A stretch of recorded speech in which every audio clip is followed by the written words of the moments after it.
Hello students, I hope you all are well. We are doing class 7 science lesson 3rd fiber to fabric. Today we are going to start our next topic that is silk. Silk एक animal fibre है जो कि silk worm से obtain होता है। Silk worm को caterpillar और larva भी बोलते हैं। सिल्क मध की काफ़ी ज़्यादा स्पीसीज़ होती हैं, बट जो वाइड स्प्रेड है जिसमें से ज़्यादा सिल्क obtain होता है दैट इज़ बॉम्बैक्स मोरी। अब इसकी कैरेक्टरिस्टिक्स क्या है? ये काफ़ी ज़्यादा सॉफ्ट होता है, लस्ट्रस होती है, इसकी चमक होती है, हीट का बैड कंडक्टर है और काफ़ी इलास्टिक होता है, क्रीजिंग को रजिस्ट करता है। और जैसे स्टील है, स्टील के अगर सेम डायमीटर का हम सिल्क लें तो सिल्क ज़्यादा स्ट्रॉन्ग होता है as compare to steel wire. And this is specular natural shine and dye well. इसकी खुद की नेचुरल शाइन होती है, इसको अच्छे से डाई किया जा सकता है और ये रजिस्ट करता है डस्ट को। अब नेक्स्ट है लाइफ साइकिल ऑफ सिल्क मथ। जो सिल्क मथ है वो कैसे बनता है? First step is laying of eggs. सबसे पहले जो है फीमेल सिल्क जो होता है, फीमेल सिल्क मथ, वो हंड्रेड्स ऑफ एग्स देता है मलबरी लीव्स के ऊपर, शहतूत की पत्तियों के ऊपर ये अपने एग्स को ले करता है। Second step is hatching into larva और कैटरपिलर। इसके बाद जो एग है वो धीरे धीरे हैच होना स्टार्ट हो जाता है और उससे जो वॉर्म्स बनते हैं उनको लार्वा और कैटरपिलर बोलते हैं एंड सिल्क वॉर्म भी बोलते हैं। जो कैटरपिलर्स हैं वो 3 to 4 वीक्स के लिए मरवली लीव्स के ऊपर फीड करते हैं और अपनी स्किन को 4 to 5 टाइम्स वो शेड करते हैं और शेडिंग ऑफ स्किन इस प्रोसेस को बोलते हैं मॉल्टिंग। और उसके बाद जो कैटरपिलर है उसका साइज़ जो है वो धीरे धीरे ग्रो करना स्टार्ट कर देता है। उसके बाद जब फाइनल मॉल्ट आ जाता है उसकी स्किन के ऊपर तो और कैटरपिलर अपने सफिशिएंट साइज़ के अंदर ग्रो कर जाता है तो वो नेक्स्ट स्टेज में अपनी पीपा के अंदर कन्वर्ट होना शुरू हो जाता है और उसके मुंह से एक लाइवरी ग्लैंड से एक फिलामेंट लाइक बिल्कुल थिन थ्रेड की स्ट्रक्चर की तरह एक सब्सटेंस निकलता है जो कि वो अपने हेड के अराउंड उस चीज़ को कवर अप करना शुरू कर देता है और 8 की शेप ले लेता है और धीरे धीरे वो जो है सिक्रेशन धीरे धीरे हार्ड होती जाती है और फिलामेंट जो है वो स्टिक हो जाता है और वो फाइबर बना देता है। इस तरह से जो पीपा है वो कम्प्लीटली अपने आप को कवर कर लेता है सिल्क फाइबर से और इस कवरिंग को पीपा के साथ जो कवरिंग होती है उसको बोलते हैं कैकून। जो अंदर होता है वो पीपा होता है और पीपा के साथ जो कवरिंग होती है उसको बोलते हैं cocoon. After that emergence of silk मथ।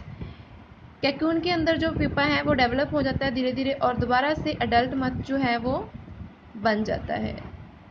अब नेक्स्ट है सेरीकल्चर। सेरीकल्चर क्या है? Sericulture is a kind of culture of rearing of silk worm. Silk worm की रेयरिंग करना, उनको पालना लार्ज स्केल पे ताकि सिल्क की प्रोडक्शन की जा सके, उसको बोलते हैं सेरीकल्चर। इसमें रेयरिंग और रीलिंग दोनों ही होती हैं सिल्क वॉर्म्स की। सबसे पहले क्या होता है, फीमेल सिल्क मॉथ जो होती है वो हंड्रेड्स ऑफ एग्स ले करती हैं जिनको कि पेपर और क्लॉथ की स्ट्रिप्स पे इकट्ठा किया जाता है। उसके बाद उसको optimum conditions like humidity, temperature, सारी कंडीशंस अच्छी रखी जाती हैं। फिर उनके ऊपर ट्रेस के ऊपर, बैम्बू ट्रीज़ के ट्रेस के ऊपर उनको एग्स को रखा जाता है और उनके ऊपर मलबरी लीव्स को रख दिया जाता है उनको फीड अप करने के लिए और उसके ऊपर न्यूज़पेपर भी रखे जाते हैं ताकि जो भी एक्सेस में वाटर है लीव्स के ऊपर वो ऑब्जॉर्व किया जा सके। इसके बाद जो सिल्क वॉर्म है वो धीरे धीरे क्या करते हैं, उन मलबरी लीव्स के ऊपर 20 to 35 डेज़ वो फीड करते हैं और उनकी ग्रोथ होती है। आफ्टर दैट जब वो फीड करना बंद कर देते हैं तो उन सिल्क वॉर्म्स को बम्बू की ट्रेज के स्मॉल चैम्बर्स के ऊपर रख दिया जाता है ताकि वो जो कैकून्स है वो अपने आप को स्पिन अप कर सके और प्यूपा के अंदर कन्वर्ट हो जाए। आफ्टर दैट फिर उनको अलग से ट्रेस के रैक्स के अंदर रखा जाता है जिसमें वो सिल्क वॉर्म जो हैं वो पूरी तरह से अपने आप को स्पिन अप कर लेते हैं कैकून के अंदर 3-7 डेज़ में। अब कैकून फॉर्मेशन के बाद होता है बॉइलिंग ऑफ कैकून्स। सिल्क फाइबर को ऑब्टेन करने के लिए कैकून जो है उसको यूज़ किया जाता है, उसको काफ़ी हॉट बॉइलिंग वाटर के अंदर रखा जाता है, बॉयल किया जाता है। जो उसके इनसाइड प्यूपा होता है वो किल हो जाता है और जो फाइबर है वो अलग हो जाता है। इस प्रोसेस को बोलते हैं डिगमिंग। अब नेक्स्ट है process of reeling. Reeling means अब जो सिल्क फाइबर ऑब्टेन हुआ है उसमें से उसको रील करना। ये जो रीलिंग है वो स्पेशल मशीन्स की हेल्प से की जाती है। कोकोन्स में से जो फाइबर ऑब्टेन हुआ है उनको आपस में ज्वाइन करके ट्विस्ट करके एक स्ट्रॉन्ग थ्रेड बना लिया जाता है बाउंड अराउंड ए रील, मतलब उसकी एक रील की तरह उसको बना लिया जाता है और उस प्रोसेस के ड्यूरिंग जो फाइबर ऑब्टेन होता है उस फाइबर को बोलते हैं raw silk. After that dyeing of raw silk जो ऑब्टेन हुआ है उसको कलर किया जाता है और उसके बाद उनको स्पन कर लिया जाता है थ्रेड्स के अंदर, और आफ्टर दैट उन थ्रेड्स से वो वूवन करके उनके क्लॉथ्स बनाए लिए जाते हैं।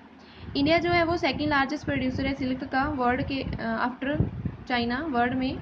और जो मेन जो मलबरी सिल्क है वो इंडिया में जो है मलबरी सिल्क से ही सिल्क ऑब्टेन होता है। 90% जो मलबरी सिल्क है वो कर्नाटक, आंध्र प्रदेश, आसाम, मध्य प्रदेश इन स्टेट से ऑब्टेन होता है। नेक्स्ट है टाइप्स ऑफ सिल्क फाइबर। जो सिल्क फाइबर है उनके 5 टाइप्स हैं, मलबरी सिल्क, तसार सिल्क, ऑक सिल्क, कोसा सिल्क, मोगा सिल्क। इसमें ये बताया हुआ है कि कौन सी जो सिल्क है वो कौन सी स्पीसीज से ऑब्टेन होती है और उनका टेक्सचर, कलर वगैरह कैसे होता है। और इनमें से जो सबसे बेस्ट है वो है मलबरी सिल्क, क्योंकि ये काफ़ी ज़्यादा सॉफ्ट, शाइनी, इलास्टिक और स्ट्रॉन्ग होता है। काफ़ी ज़्यादा वाइड स्प्रेड है ये सिल्क। नेक्स्ट है हेल्थ हैज़ार्ड्स इन सेरिकल्चर। जो सेरिकल्चर के अंदर जो वर्कर्स जो काम करते हैं उनको काफ़ी हेल्थ हैज़ार्ड्स हो जाते हैं। लाइक जो मैनुअली हैंडल करते हैं कोकून्स को, मीन सीधा हाथों से डायरेक्ट पकड़ते हैं कोकून्स को थ्रेड निकालते टाइम, तो उनके हाथों पे ब्लिस्टर्स आ जाते हैं, स्किन पील ऑफ हो जाती है और कई बार स्किन इन्फेक्शंस भी हो जाते हैं। और डाई के ड्यूरिंग जो कलर किया जाता है, जो केमिकल यूज़ किए जाते हैं, उसकी वजह से उनकी आइज़ में इरिटेशन हो जाती है, स्किन पे इन्फेक्शन आ जाती है, ब्रीथिंग प्रॉब्लम्स भी क्रिएट हो जाती हैं। और अगर इन अप्रोप्रिएट वेंटिलेशन है, हवा वगैरह नहीं है अच्छे से, टेम्परेचर काफ़ी हाई है, ह्यूमिडिटी है या फिर नॉइज़ प्रॉब्लम्स हैं मशीन की वजह से, तो वो भी वर्कर्स की हेल्थ को काफ़ी ज़्यादा हार्म करती है। सो ये थी हेल्थ हैज़ार्ड्स इन सेरिकल्चर। अब ये जो लेसन है third, that is completed. I hope ये आपको सभी को समझ आ गया होगा। Thank you, have a nice day.